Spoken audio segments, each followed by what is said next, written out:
In the late 1800s, Thomas Otto and his family moved into a mansion at the corner of Eaton and Simonton Street in Key West, Florida, now known as the Artist House.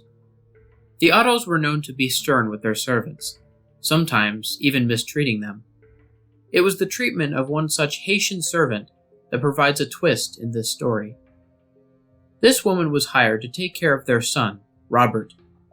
One day, Mrs. Otto supposedly witnessed her practicing black magic in their backyard and fired her.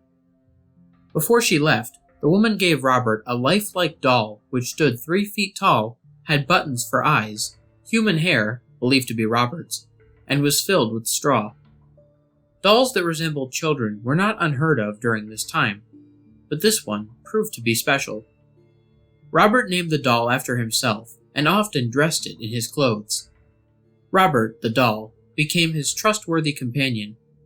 He took it with him on shopping trips into town.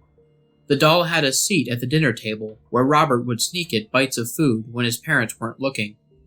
Robert would even be tucked into bed with the boy at night. Soon, this innocent relationship took on a strange nature. Soon after, Robert chose to be referred to by his middle name, Jean, after being scolded by his mother. He told her that Robert was the doll's name, not his. Jean was often heard in his toy room having conversations with Robert. Jean would say something in his childish manner, and responses could be heard in a much lower voice.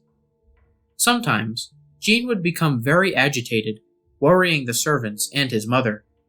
She would, on occasion, burst in to find her son cowering in a corner while Robert sat perched in a chair or on the bed, glaring at him.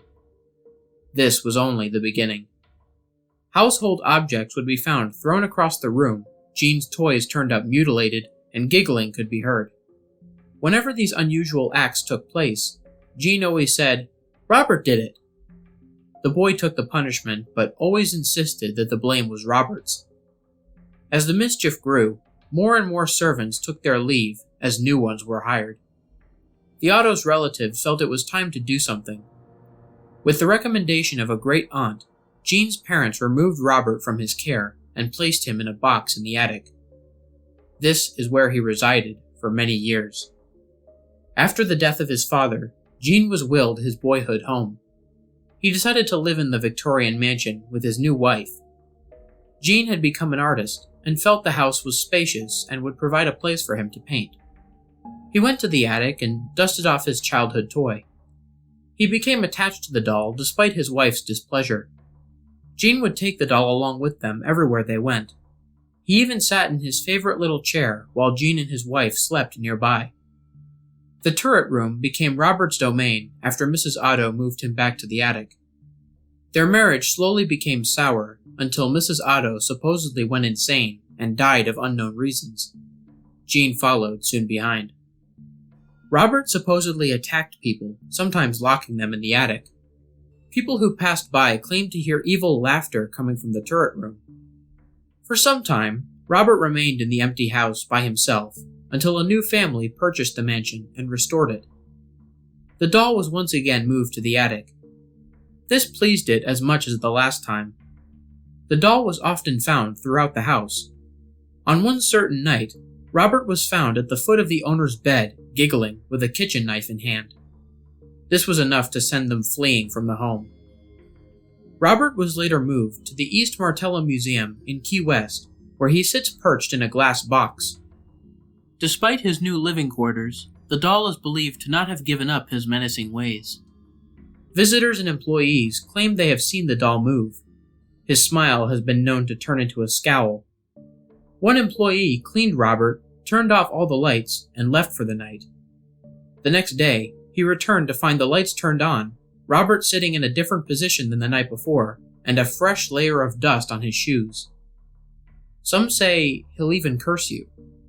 If you want to take a picture of him, you must ask politely. He'll tilt his head in permission. However, if he doesn't, and you take the picture anyways, a curse will befall upon you and anyone who accompanied you to the museum. The same will happen if you make fun of him. To this day, Robert remains at the East Martello Museum in his sailor suit, clutching his stuffed lion, continuing his menacing ways.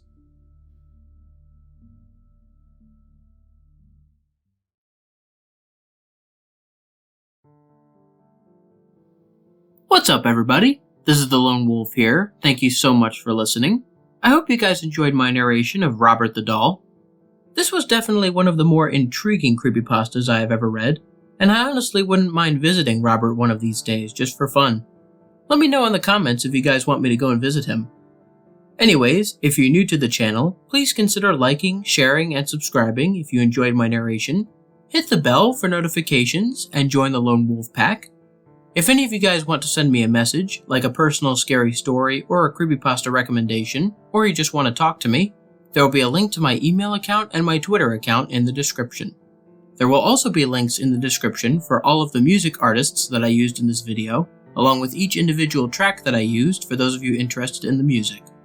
And last but certainly not least, if any of you guys have any ideas or tips for me to make my videos better, please leave me a comment or send me a personal message. Until next time, stay spooky. And remember, the hunt begins when the moon is full. Sweet dreams.